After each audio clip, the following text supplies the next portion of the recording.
The gospel reading for today comes on this last Sunday of the Epiphany. Epiphany means to shine forth. On this last Sunday of the Epiphany, before Lent begins, we hear this reading from Matthew chapter 17. It's the transfiguration of Jesus. It's found on page 708 in the Bibles that you find in the pews near you. 6 days later, Jesus took with him Peter and James and his brother John and led them up a high mountain by themselves. And Jesus was transfigured before them, and his face shone like the sun, and his clothes became dazzling white. Suddenly there appeared to them Moses and Elijah talking with him. Then Peter said to Jesus, "Lord, it's good for us to be here. If you wish, I'll make 3 dwellings here, one for you, one for Moses, and one for Elijah." While he was still speaking, suddenly a bright cloud overshadowed them, and from the cloud a voice said, "This is my Son, the beloved, with whom I am well pleased. Listen to him." When the disciples heard this, they fell to the ground and were overcome by fear. But Jesus came and touched them, saying, "Get up and do not be afraid." And when they looked up, they saw no one except Jesus himself alone. Here ends the reading of the gospel.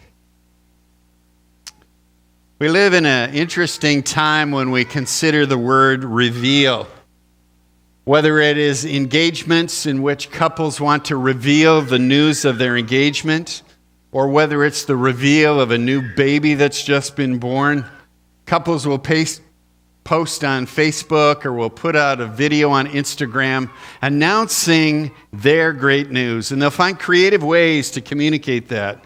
We live in such a communication era, an era that I didn't grow up in, but it is fascinating to watch the creativity that unfolds.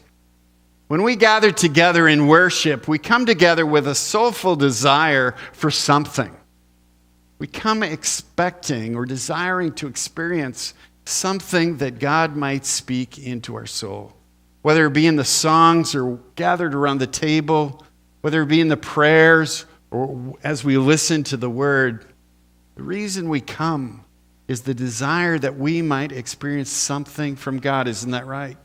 We expect that God might show up in some way, that it may not just be some other gathering together when we listen and then we go on our way untouched. We come with the expectation, and that's my expectation too. My desire is to seek soulfully that God might speak in some way when we, as the body of Christ, gather together, that God might do something. Now, sometimes God breaks in and does things in our ordinary lives. We see this in the biblical stories as well, perhaps in our personal stories, but oftentimes that's quite rare. And oftentimes it comes unexpectedly. Let me share 2 examples with you. Moses, who was the great lawgiver of the Old Testament. Moses was the one who was out watching his sheep in the desert when one day he was looking for his lost sheep. And in his search for his lost sheep, what caught his eye was a bush that had caught on fire. And it wasn't just the uniqueness that there was a bush on fire in the desert. That happened occasionally. But this bush, as he looked at it, didn't seem to get consumed. So he walked over to the bush, and it was when he did this that all of a sudden the call of God occurred. And God called Moses into a special position to lead the Jews from slavery and bondage into freedom. Something that Moses wasn't looking for, something he didn't think he had the ability to accomplish. But God takes common, ordinary people, and God is able to do extraordinary things. God took an ordinary event, and out of it God called Moses. Mary Magdalene, you might recall her from the New Testament. She was a dear follower of Jesus. She appreciated him very much. She appreciated his mercy and the compassion that Jesus showed to her as a woman. And now her spiritual teacher had died.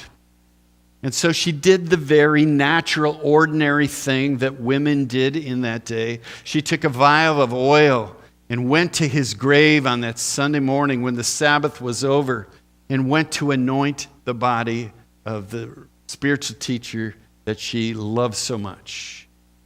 Unexpectedly, she met the gardener outside of the grave. Later on, she came to recognize that this was actually not the gardener, but this was the risen Lord Jesus Christ. And it forever changed her life. I too have had an occasional ordinary experience where something happened and God showed up and touched me. But I want to say to you, it is much more common for me to experience the presence of God when we gather together as community rather than when I gather as an individual out in the ordinary world. When we come together, Jesus promises us that where 2 or 3 are gathered together, right? He is in our presence. We are in the presence of Christ. And so we are right in expecting and seeking and desiring that God indeed is here today. And that as we experience that together, that we might sense God's direction or God's hope or God's assurance of His love in our life. Whatever it is we come seeking, I assure you, Christ is here today. What we hear today in our reading from the 17th chapter of Matthew is a rather curious story. It's got a lot going on in this story where Jesus is showing up on top of a mountain. And not only he, but they see, as followers of Christ, Moses, the great lawgiver, and Elijah, the great prophet. Now, Peter, one of the disciples that Jesus had taken with him, didn't really understand what was going on or exactly who Jesus was, because he thought, hey, it's great. We have two of the great prophets, and Jesus, another prophet here. Let's make 3 dwelling places and stay. Maybe you've been on vacation and said to yourself, why in the world would we want to go back to northern Illinois this time of year when it's so good here, right? Well, that was their spiritual experience on top of the mountain.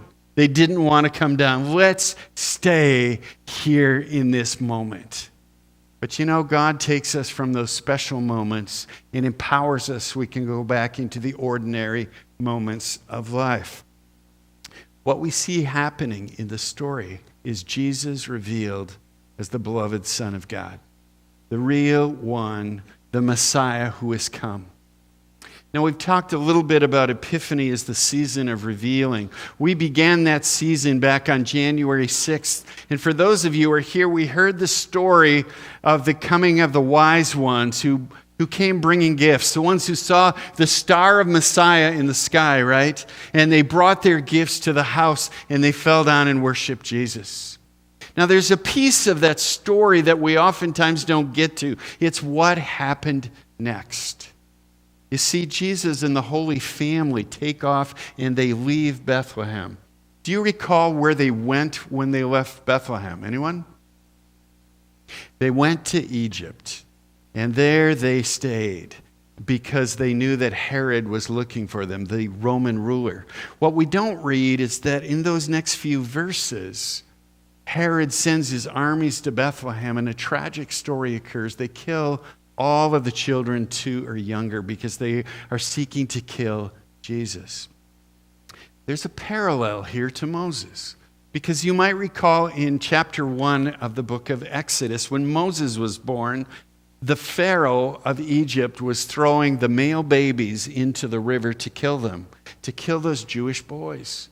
And the mother of Moses hid her baby boy. And do you recall what she did with her boy? Anyone?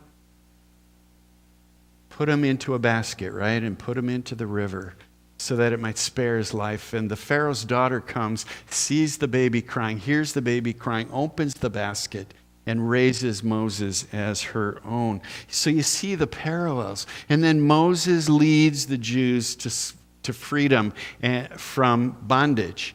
Jesus later leads all people to freedom from bondage in his gift on the cross. The irony about Jesus here in this story is that it goes on to say on the mountain, "This is my beloved Son, listen to him."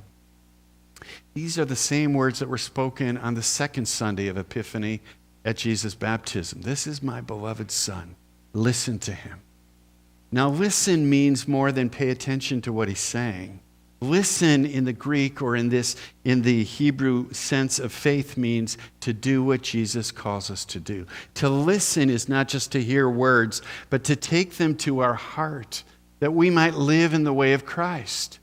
Christ died on the cross. He did not come and establish a millionaire empire. He himself was not a billionaire. He himself did not establish a successful business or a business plan for his people. Rather, he called a handful of followers to him.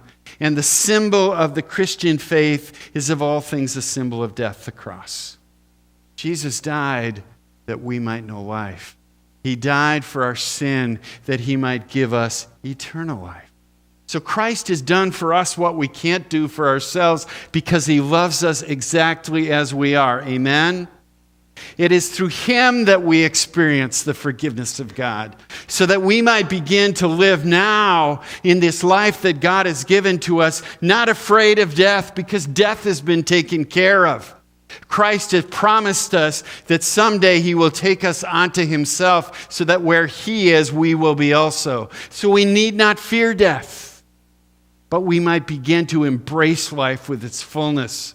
It's not based on us achieving some kind of godly personality in ourselves, but rather simply believing in Christ our Lord. As we do so, you see, he begins to live in us that new way of being. As we die to our self-centered ways, Christ raises us up out of the waters of baptism so that we might begin to live the love that he has for all the world. For Christ came to teach us this simple message, that all we are to do is to love God with our whole being and to love those around us, even our enemies. This is the overcoming message of Christ. While the world looks for success, while the world looks for influence, while the world looks for personalities, God sends us as ordinary, simple people to be witnesses unto him. Because as we live in his love, as we live in the forgiveness he gives us, we live in the confidence that God is with us always. Because here's the irony. Jesus didn't own a house. Jesus didn't demonstrate a whole lot of success. What he demonstrated was his love and compassion for all people. As he gave himself, healing the sick, caring for people on the margins, feeding the hungry of the world, and eventually suffering and dying on the cross. You see, Christ and the cross is foolishness to the world. But as Paul says, to those of us who are being saved, it is the power of God to transform lives. It's in the cross of Christ that we find our life and our hope in this world in which we live. So from the mountain of transfiguration, Jesus goes, he dies on the cross. He is risen from the dead because Christ is not dead, but he's alive. And in the end, he stands on a mountain with his followers around him, and he says to ordinary people like you and me, now receive the Spirit, go and be my witnesses here and throughout the world. Baptize and teach others how to follow me. This is our calling. This is your and my calling. We live in a world where hate and division exists, but Christ comes to unite and to love and to embrace all people, no matter who we are or where we've come from. Christ has come for the sake of the world. So this is the challenge and this is the calling, because God relies on you and me, because God works through people. Amen? That's how God works, through people, ordinary people like you and me. We don't have to get our act together, but God wants to work through us here and now. But he sends us as he sent those disciples, assured that they are loved and forgiven by God, but sent out into the world to common ordinary people that you know, that you meet. But many who do not know the love of Christ Jesus have been hurt or fallen away from the church. And God is sending us out to bring people back so that all people might know the love and mercy of Christ. This is why Christ died. So for you and for me, we live now in the hope and the promise that we belong to God in this instant, not when we get our act together. And in that same way, God sends us out to invite others to experience that mercy and new life themselves. Thanks be to God today for Christ Jesus our Lord, that God was willing and saw how to take something so foolish and so weak as the cross and death and make it the symbol of the world of hope and life and new beginnings. And so as we entrust our life to him, may God empower us, church, to be his witnesses in this world this day. Are you up for that? Are you in?